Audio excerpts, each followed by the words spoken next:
مع تحيات الخطيب للإنتاج الفني. يوم بدينا بدأ تاريخ من العزة والكرامة والبطولة. يوم بدينا بدأت قصة الأمجاد والتضحيات من أجل قيام وبناء الدولة السعودية حتى وصلت إلى الريادة والقيادة.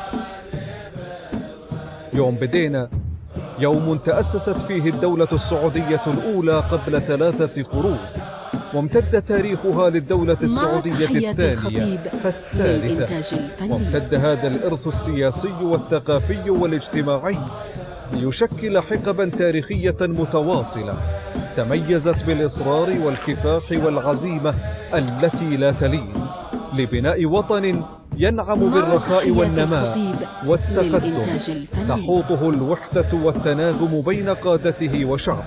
يوم بدينا